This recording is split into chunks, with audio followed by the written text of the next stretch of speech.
안녕하세요. 승리한 가족 여러분. 오늘은 히브리서 2장 11절에서 18절까지의 말씀입니다. 히브리서의 6번째 강좌로 그리스도의 대제사장적 신분 2번째 말씀입니다. 승리한 삶은 말씀 중심 예배 중심의 성경 전문 교사를 양성하기 위해서 만들어진 성경 공부 교재입니다. 승리한 삶은 2016년 10월 히브리서 1장에서 8장까지의 말씀을 묵상하고 있습니다. 승리한 삶은 반응이신 박율 목사님의 구속사로 조망한 성경 연속 강의집 히브리서를 통해서 편집이 되어 있습니다.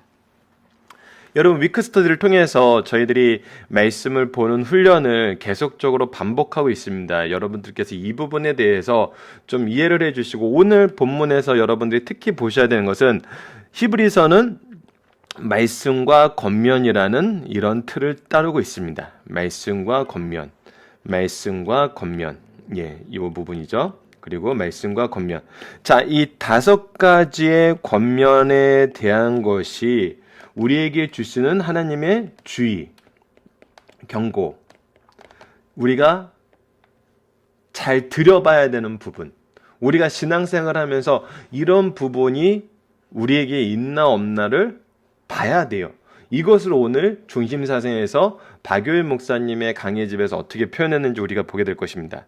그래서 우리가 이것을 이 겉면 생활에서, 겉면에서 보게 되는 실질적인 위협에 대해서 실질적으로 우리가 조심해야 될 부분에서 오늘 우리가 함께 나눌 거예요. 자, 그리고 우리가 이번 주 말씀을 통해서 예수님에 대해서 얘기를 하고 있고, 이 예수님에 대해서 얘기하는 이 말씀이 왜 중요한지를 우리가 끊임없이 반복해서 보게 돼요. 말씀 중심의 신학은 신학이라고 얘기할 어떤 학문적으로 접근할 때만 이게 필요한 것이 아니라 우리 삶 속의 모든 것을 성경 말씀에서 우리가 성경 말씀을 기준으로 해야 돼요. 하나님과의 관계는 특별히 계신 성경이 없으면은 예수님에 대한 거, 구원에 대한 거, 승리에 대한 거에 대해서는 우리가 바로 알기가 어려워요. 우리가 영적인 체험을 하더라도 말씀으로 돌아오지 않으면은 안 돼요. 여러분, 제가 가장 좋아하고 고별 설교할 때도 자주 사용하게 되면서 또 교회가 어려운 일이 있을 때마다 말씀 중심으로 돌아가야 됩니다 하면서 끊임없이 반복해서 같이 나누는 말씀이 바로 누가복음 24장 40절 이후 말씀이고 사도행전 2장 말씀이에요. 우리 기독교인들에게, 기독교인뿐만 아니라 모든 인류에게 가장 능력 있는 사건, 가장 우리에게 더 이상 경험하지 못할 만큼 큰 사건을 2가지를 뽑으라 그러면은 이것은 누구도 이론의 여지 없이 예수 그리스도의 부활과 성령 강림이에요. 이거는 구원의 완성과 구원의 적용이 이제 그 구원의 은혜가 우리에게 이제 적용돼서 우리가 정말 이 세상에서 승리할 수 있는 삶을 살게 만든 핵심이거든요. 핵심적인 사건이에요. 그런데 이러한 사건을 경험했던 이 2 사건의 경험에서 이것을 경험으로 보기 시작하면은 경험으로 봤을 때 어떤 일이 일어났는지 우리가 다른 거를 제쳐두고라도 성경 안에서만 봐도 굉장히 어이없는 상황이 발견이 돼요. 여러분들, 우리가 이미 부활절 말씀을 수십 년 동안 함께 나누고 또 가르치면서 경험했던 거지만 예수님의 부활을 경험한 사람들이 어떻게 되나요? 그 부활의 감격하고 그 부활의 놀라운 역사에 매료되어서 하나님 말씀을 전하게 되나요? 하나님의 말씀으로 능력 있게 나아가서 승리하게 되나요? 아니었죠.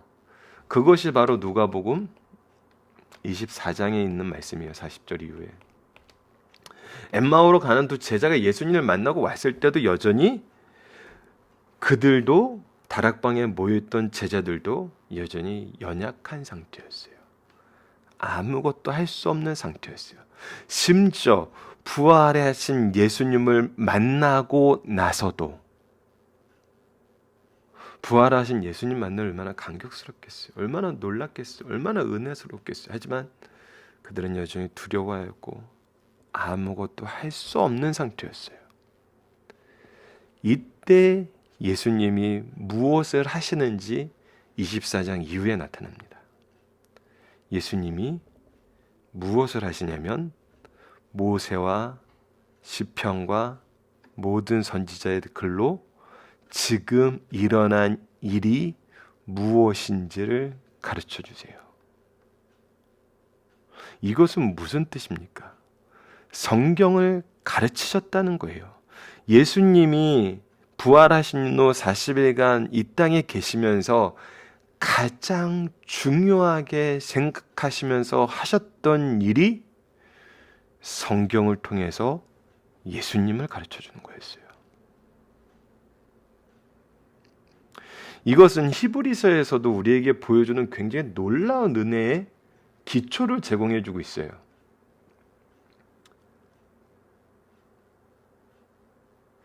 여러분들, 신앙생활의 내용을 우리가 성경에서 찾아보면은 히브리서에서 나타나는 것이니까 지금 미리 한번 얘기를 해보죠. 할례가 먼저였습니까? 아브라함이 의롭다 하심을 얻은 것이 먼저였습니까? 하나님께서 아브라함의 믿음을 보시고 그를 의롭게 여기신 다음에 그것의 증거로 할례를 주세요. 즉 할례가 아브라함을 의롭게 한 거예요. 믿음으로 인해서 하나님께서 아브라함에게 의를 선물해 주신 거예요. 예, 하나님이 먼저 주셨어요. 자, 동일한 맥락에서 예수 그리스도의 부활이 먼저였어요. 부활에 대한 하나님의 가르치심인 성경 말씀이 먼저였어요. 성경 말씀이 먼저였어요. 이것은 왜 먼저였을까요?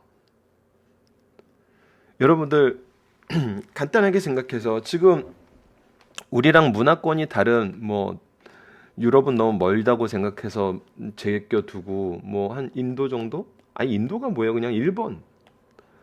중국은 좀 너무 넓고 가기 힘들니까 쉽게 갈 수 있는 일본에서 누군가 좀 죽었다 살았다는 기사가 나왔어요. 여러분 그 기사가 사람들한테 얼마나 큰 관심을 얻게 할까요?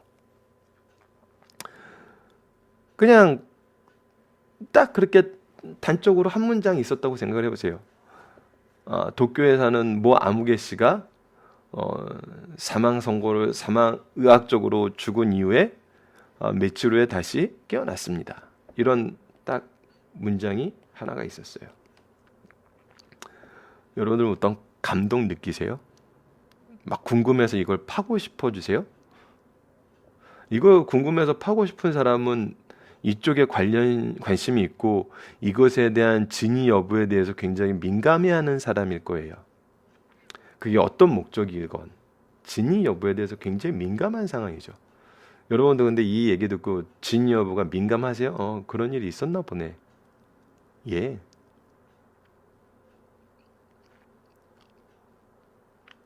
그런데 이것이 내가 아는 사람이에요. 내 친구의 아버지예요. 그때는 좀 더 민감하겠죠. 내 아버지예요. 더 민감하겠죠. 근데 이 아버지가 다시 살아남으로 인해서 나의 삶이 완전히 변해요. 실질적으로 정말 어린 아이들을 가지고 있는 가장이 죽다 살아나도 얼마나 주위에서 다행스럽게 생각을 해요. 각각의 가진 의미를 우리가 이해하지 못하면은 성경 이 예수님의 부활이 어떤 일인지 몰라요. 근데 하나님은 그렇게 놔두시지 않으셨다는 거예요. 말씀을 통해서 이것을 미리 다 우리에게 약속하셨어요. 가르쳐 주셨어요. 그리고 예수님의 부활이 가진 의미가 무엇인지를 예수님 당신도 무엇을 통해서 가르쳤어요? 성경 말씀을 통해서 가르쳤어요. 그래서 하나님의 말씀은 그러니까 하나님의 계획, 하나님의 사랑은 부활로 완성이 된 거예요. 이것을 아는 방법은 성경밖에 없어요. 그래서 부활하신 예수님도 성경을 가르쳤어요. 그래서 신앙 안에서는 어떤 경험이, 이거는, 이 경험은 정말 증거일 뿐이에요.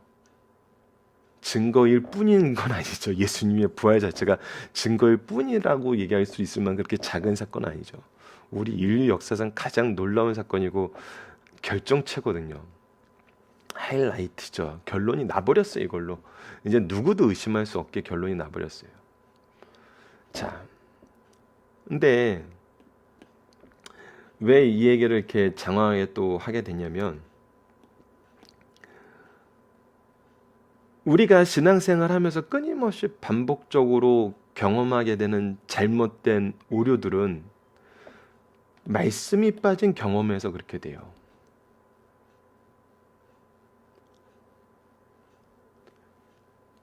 말씀이 빠진 경험에 의존해서 하게 되는 경우는 잘못된 경우가 많아요.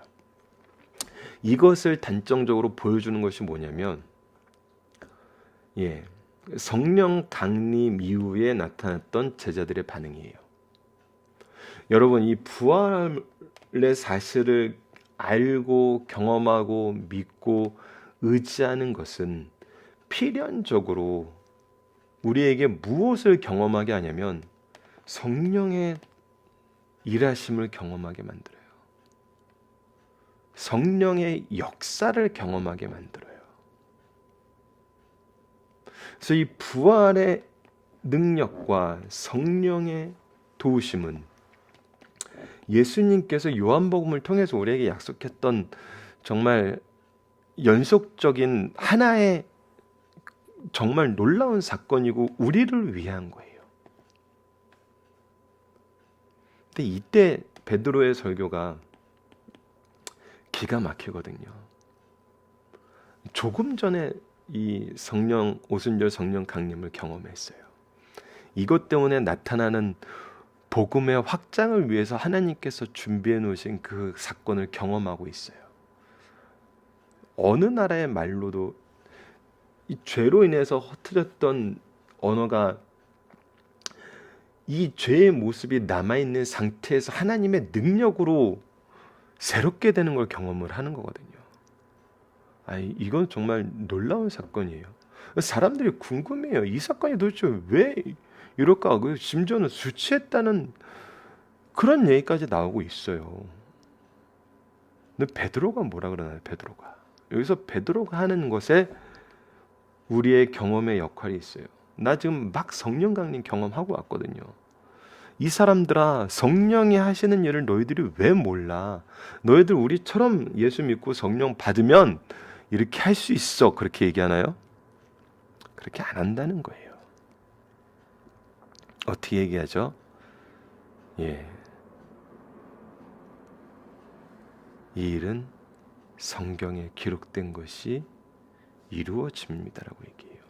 결국 하나님의 말씀을 소개해요. 히브리서 전체를 보면은 바로 제가 로마서나 히브리서를 굉장히 좋아하는 이유는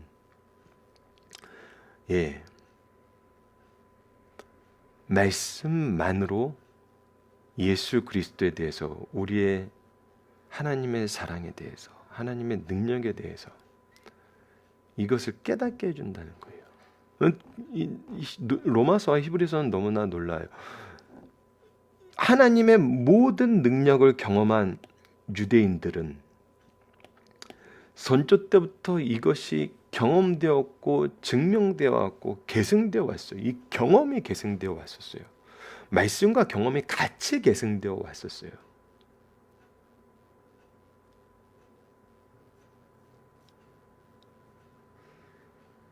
근데 유대인들은 히브리서를 통해서 보게 되면은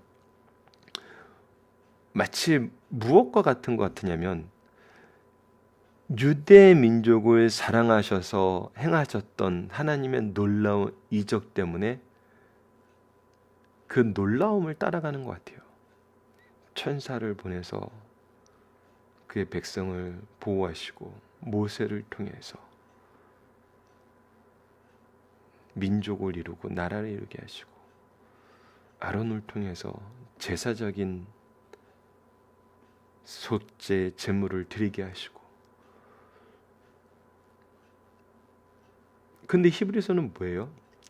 말씀에 근거하여 그들이 했던 모든 경험이 결국은 누구를 통해서 완성되고 누구를 통해서 이루어졌고 누가 믿음의 대상이 되고 무엇이 참된 믿음인지를 가르쳐줘요.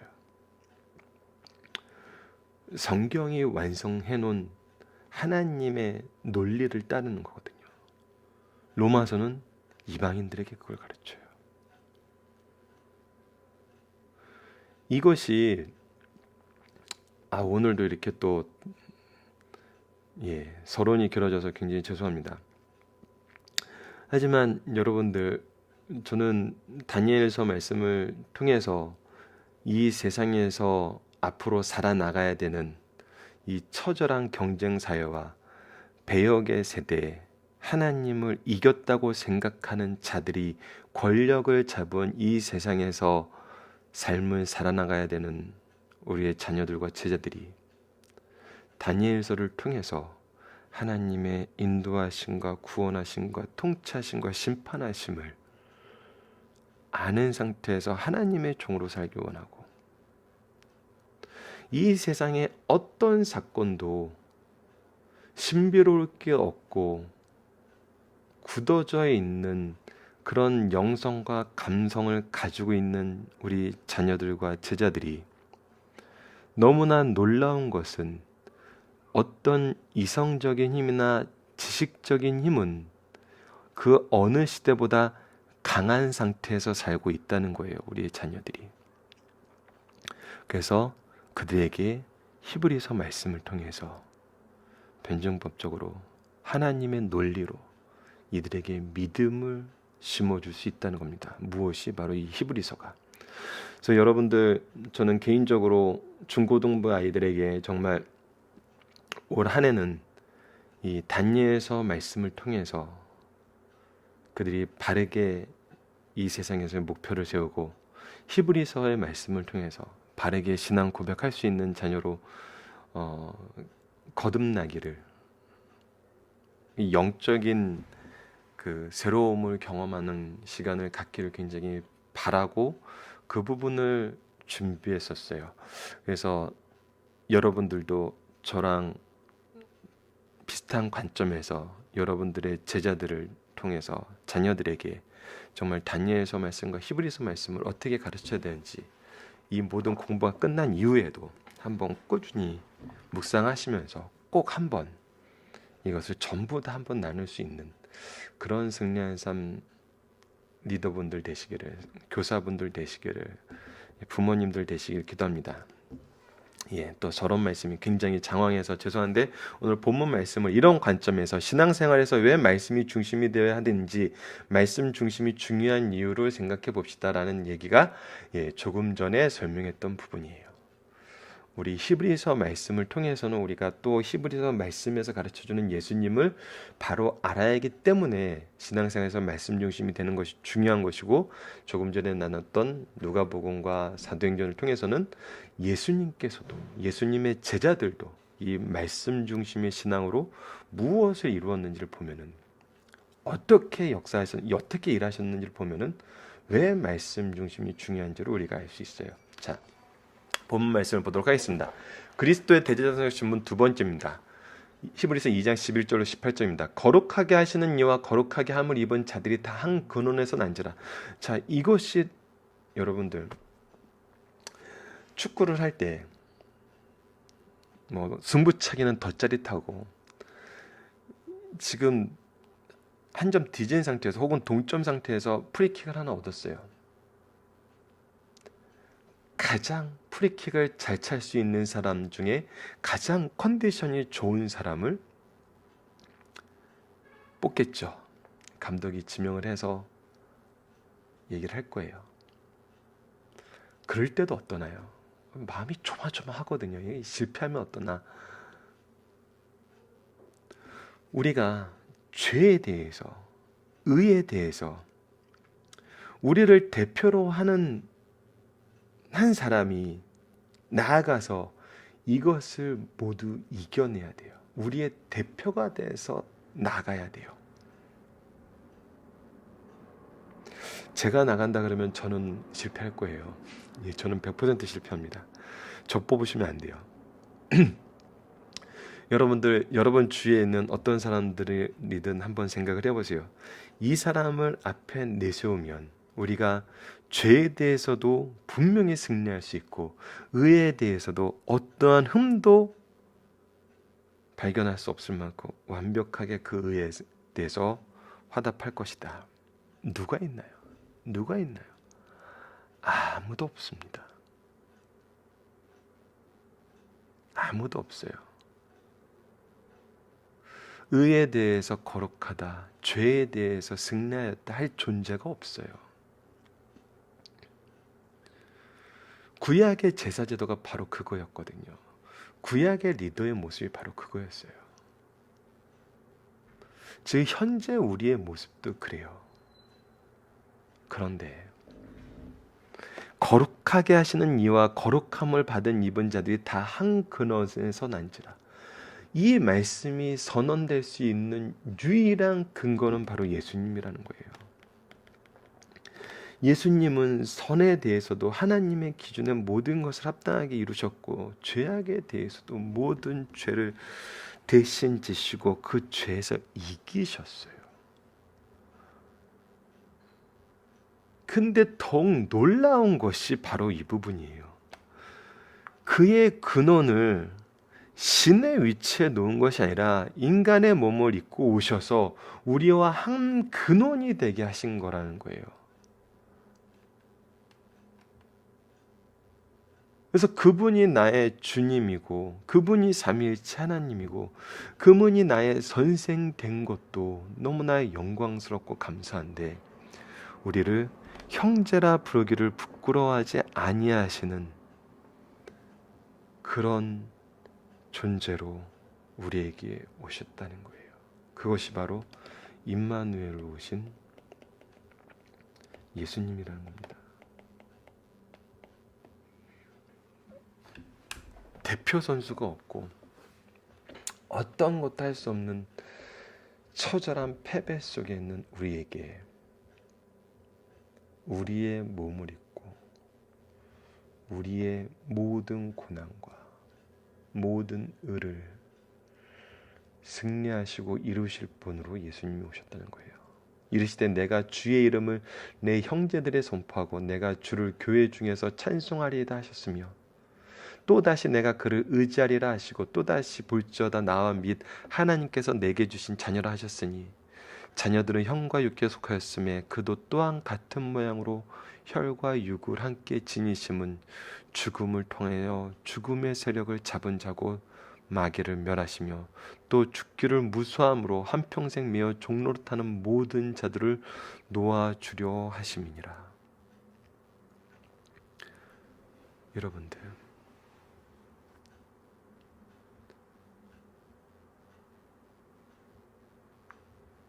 예수님께서 하신 이 일이, 이 모든 것이 우리들에게 어떤 의미인지를 다시 한번 하나하나씩 봅시다.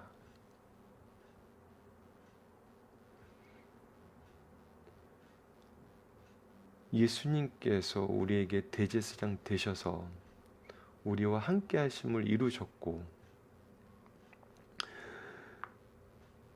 예수님께서 이 세상에서 교회를 통해서 하나님께 나아가도록 이 교회를 세우셨어요. 그래서 그곳에서 우리가 하나 되게 하셨어요.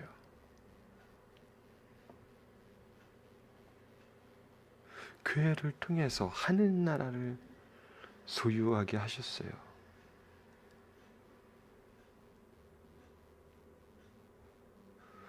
하나님께서 주신 것으로 알고 우리를 위해서 모든 것을 다 하셨어요. 그리고 우리를 대신하여 죽으시고 부활하심으로 모든 죽음의 세력을 멸하셨어요. 그리고 이 죽음의 공포에 떨고 있는 우리들을 이 죽음의 종에서 자유케 하셨어요. 그리고 이것은 그 어떤 존재도 아닌 바로 우리를 위해서 오셨다는 거예요. 여러분들 계속해서 봅시다. 17절입니다. 그러므로 그가 범사의 형제들과 같이 대심이 마땅하도다. 이는 하나님의 일이 자비하고 신실한 대제사장이 되어 백성의 죄를 속량하려 하십니다. 그가 시험을 받아 고난을 당하시는데 시험 받는 자들을 능히 도우실 수 있느니라.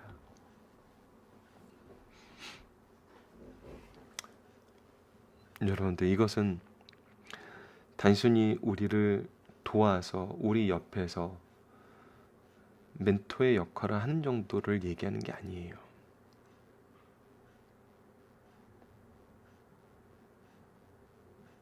정말 어마어마한 심판의 자리에 어마어마한 죽음의 그늘 아래 있던 우리를 이 모든 것을 걷어내시고 밝은 빛을 통해서 우리를 지금 인도하여 내고 계시는 거거든요. 이게 도우심이에요.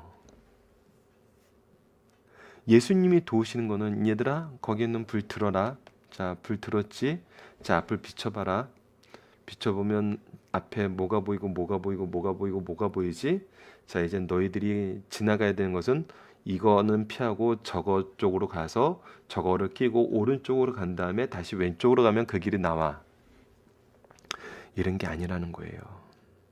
신이 우리를 위해서 한 손으로 어둠의 장막을 건져내시고 다른 한 손으로 우리를 품으시면서 빛이 되신 예수님께서 우리를 안고 가시는 거예요. 조금만 힘내면 너희들이 이길 수 있어가 아니라 이제 내가 너희들을 데려갈게 라고 얘기하시고 우리를 평안하게 해주시는 거예요.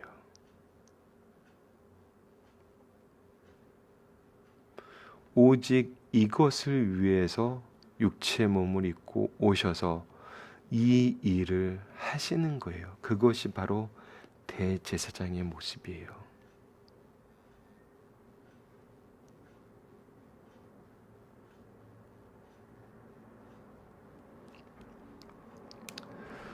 여러분 이거는 제 개인적인 생각이지만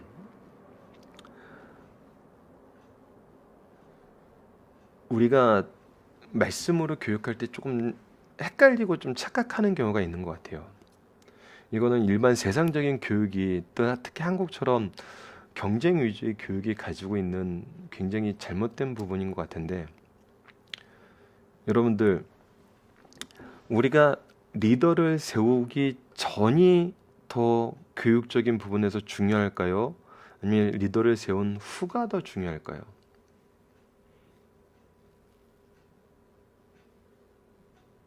여러분들 사도들의 모습을 보세요. 사도들이 교회의 리더가 되기 전에는 예수님이 어떻게 하셨어요? 예, 끊임없이 가르쳐주고 끊임없이 그들의 실패를 책임져 주셨어요. 끊임없이 책임져 주셨어요.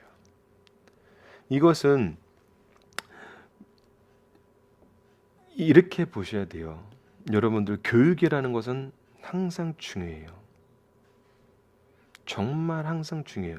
말씀의 가르침은 항상 있어야 돼요. 이것은 리더가 됐다고 끝나면은 그때부터 그 사람을 리더의 역할을 하기 너무 힘들어져요. 오히려 쓴뿌리가 되는 경우를 교회 안에서는 너무나 많이 발견하게 되거든요. 그래서 리더로 키우고 난 다음에 말씀이 끝난다는 것, 말씀의 교제가 사라진다는 것은 그건 아니죠. 사도 바울 보세요. 자기의 마지막 때 누구에게 편지를 써요? 디모데에게 편지를 써요. 디모데는 이미 그때 교회 지도자예요. 누구에게 집중을 하고 있어요? 지도자들의 교육에 집중을 하고 있어요. 이것을 보여주는 건 뭐냐면 예수님 아까 조금 전에 누가복음과 사도행전 말씀을 나누면서도 얘기했지만 우리가 교육을 하는데 태도의 문제는 리더가 이 이후에 리더를 키우는데 그 태도의 문제는 굉장히 중요한 부분이 있어요. 리더로 세우기 전에는 모든 잘못과 연약함을 책임져 줘야 돼요. 인간관계에서 얘기입니다. 성경적으로 봤을 때 어떻게 교육하는 말씀의 교제는 계속되되 근데 인간적인 관계에 대해서는 우리가 모든 실수를 내 책임으로 보는 거예요. 내 책임.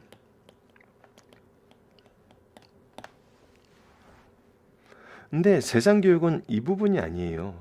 이 부분이 아니고 여기에서 계속 책임을 주면서 뭘 하면 걸러내요. 연약한 사람은 쓰러져 버리는 거예요.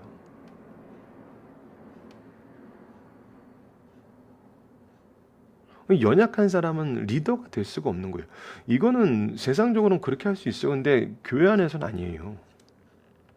하나님이 보여주신 방법은 그게 아니에요. 끊임없이 잘못된 것을 책임져 주시고 대속해 주시고 이끌어 주세요. 여러분, 이 대속이라는 것은 죄에 대한 대속의 얘기가 아니에요. 모든 잘못과 모든 실수에 대한 예수님께서 그 짐을 대신 져 주시는 거예요. 귀신을 쫓아내지 못하자 대신 쫓아내 주시고 믿음이 없는 자들아 기도 외에는 이러한 일이 이루어지는 게 없으니라 하면서 기도를 가르치고 하나님의 뜻을 가르치고 하나님의 방법을 가르치잖아요. 제자들을 모욕하는 거에 대해서 예수님이 제자들을 혼낸 적 있나요? 밀밭에 밀을 따먹고 성전세를 안 내는 거에 대해서 제자들을 욕할 때 예수님이 뭐라 그러셨어요? 다 예수님이 커버하셨어요. 그리고 그 안에서 의를 이루는 방법을 보여주셨어요. 근데 이상하게 자꾸 세상적인 방법을 배워서 계속 잘못하는 걸 지적하면서 리더가 못되게 이런 애들이 어떻게 리더가 될 수 있어? 예. 이렇게 얘기하는 경우가 있어요. 근데 신앙적인 리더는 달라요. 세상에서 일꾼 뽑듯이 뽑는 게 아니거든요. 그래서 교회에서는 역전 현상이 많이 나타나잖아요. 세상에서 별 볼 일 없는 분들이 교회 리더가 되는 경우가 굉장히 많거든요. 이것은 정말 하나님의 역사하심이거든요. 그래서 우리가 이거를 책임질 게 비판할 게 없어요. 책임져 줘야 돼요. 교회의 리더의 모습은 그거거든요. 근데 이제 리더가 됐어요. 한국적인 상황에서는 재밌는 일이 있어요. 리더가 되면 자유를 줘요. 그 리더가 된 사람이 자유를 원해요. 저 계속 말씀 배워야 돼요. 계속 말씀 훈련했는데요. 이제 제가 하고 싶은 거 하면 안 돼요? 리더로 세워놓으면 이런 반응을 보이는 사람들이 너무 많아요.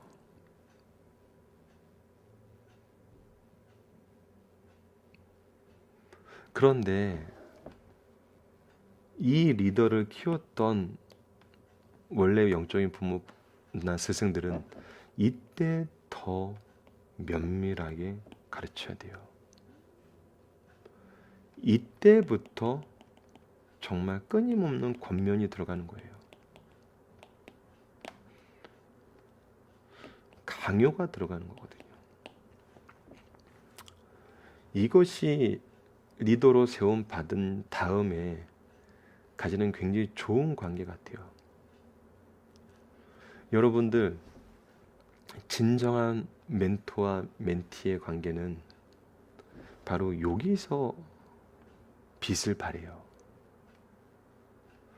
내가 리더로 세워줌을 받고 나를 통해서 세워질 리더가 돼서 이 양육의 과정을 갖을 때, 그래서 우리 신앙의 선조들이 항상 얘기하는 것 중에 이 개념에서 얘기하는 게 뭐냐면, 여기서는 끊임없이 사랑만 받아요. 끊임없이 사랑만 받아요. 실수해도 사랑해주고 나 미워해도 사랑해주고 끊임없이 사랑을 받아요. 그래서 리더가 됐어요. 뭐 한다 그러죠?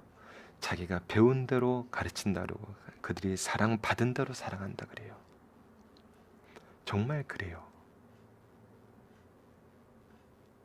그런데 이 리더가 정말 능력 있는 리더가 되는 것은 바로 내 스승을 바로 섬길 때예요.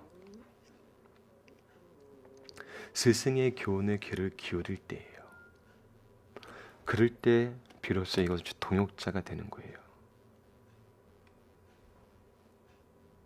바울과 디모데를 보세요. 동역자의 모습이었어요. 하지만 마지막 때까지 바울은 말씀에 권면을 하였고 디모데는 그 말씀의 권면에 의해서 승리했어요. 여러분, 디모데가 독립된 목회를 하기 전에는 목회 사역이라고 얘기할 수 있어요. 지금 목회 사역이 사도들의 사역이거든요. 교회의 사역이거든요. 교회를 중심으로 하는 사역이거든요. 그래서 그도 우리가 목회 사역이라고 현대적인 언어의 뜻을 빌리면 얘기할 수 있어요. 예. 이 관계를 지금 누가 보여주고 있냐면 바로 예수님께서 보여주고 계세요. 예수님이 승천하시기 전에 끊임없이 제자들의 이 잘못과 어리석음을 다 책임져 주시고 감당해 주셨어요. 그리고 나가서 일할 때도 성령을 통해서 함께 일하게 하시고 성령의 준비하신 거 함께 일하신 거 결과를 이루심을 미리 선언하셨고 그것을 이루어 주셨어요. 함께 일하셨어요. 동행해 주셨어요. 이것이 우리의 신앙 안에서의 스승과 제자의 관계, 영적 부모와 영적 자녀의 관계, 예수님과 우리의 관계거든요. 예수님은 이제 몰라도 되는 거 아니에요. 예수님과 더 함께 더 구체적인 교제를 하게 되는 겁니다. 본문 묵상을 빨리 이제 본문 묵상에는 여러분들 각자 부탁드리겠습니다. 그리고 아까 서론에서 얘기했던 게 바로 이 부분이에요. 히브리서는 기독교의 우월성과 절대성을 증명하는 변증서이다. 그렇게 신자들에게 신앙의 경각심을 일깨워주는 격려와 권면으로 가득 차 있다. 그 대표적인 사례가 5가지의 경고의 말씀이에요. 그래서 이것이 5가지의 권면의 말씀이 바로 이 내용들이죠. 신앙의 표류에 대한 위험이에요. 잘못된 신앙으로 가면 안 돼요. 잘못된 신앙은 너무 위험해요. 이것을 벗어날 수 있는 건 말씀뿐이에요. 그래서 말씀이 중요해요. 그리고 불신앙의 위험이에요. 믿지 못하게 되는 거예요. 믿지 못하게 되는 거예요. 근데 여러분, 믿지 못한다는 그런 내용에 대해서 쟤 왜 못 믿을까? 쟤 왜 떠날까? 그런 게 아니라 그때 히브리서를 가르치고 그때 로마서를 가르치세요. 세 번째, 영적 성장의 미숙에 대한 경고예요. 말씀이 기초가 되지 않은 여러 가지 경험과 자기의 능력 위주의 모습은 필연적으로 미숙한 상태에서 그릇된 행동을 하게 만들어요. 그리고 신앙의 침리에 대한 위험이에요. 이것은 필연적으로 마지막에 하나님을 거부하는 위험으로 가는데, 여러분, 신앙의 침륜과 거부에서는 굉장히 많이 드러난 게 뭐냐면 나의 이론이에요. 나의 이론. 이런 것을 하는데 나의 이론적 근거가 있어요. 판단적 근거가 있어요. 이게 굉장히 위험하다는 거거든요. 내가 그렇게 하는 나의 판단적 근거와 이론적 근거가 성경하고 달라서 신앙에 대한 침륜이 있고 하나님을 거부하는 일이 생기는 거거든요.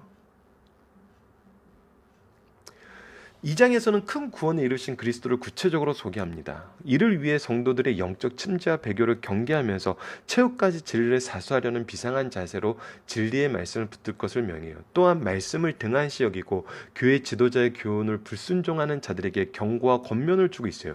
이어서 경고를 뒷받침하기 위하여 그리스도의 본성과 사역을 증거하고 있으며 복음을 무시하고 슬그머니 신앙의 대열에서 빠져나가는 잘못된 태도에 쐐기를 받고 있습니다.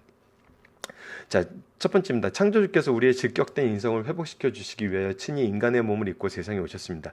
이 땅에 오셔서 자신을 낮추시되 끝없이 낮추시고 십자가에 죽기까지 낮추시어 우리의 죄를 속하셨어요. 그리고 우리를 높이시되 하늘 보좌까지 높여 우리를 형제라 부르시기를 부끄러워하지 아니하시고 오히려 기뻐하세요. 이것을 기뻐하시는 것이 바로 하나님이 가지고 계신 사랑의 속성이라는 거예요. 이것이 바로 아가페적인 사랑이라는 거예요. 끊임없이 실패하고 끊임없이 배역한 우리들을 위해서 임마누엘 오셔서 우리를 대신해서 죄에 대해서 이기시고 의의 모든 율법의 의를 이루셨는데, 아유 나 이런 놈들 처음 봐, 이렇게 하는 게 아니라 기뻐하신다는 거예요.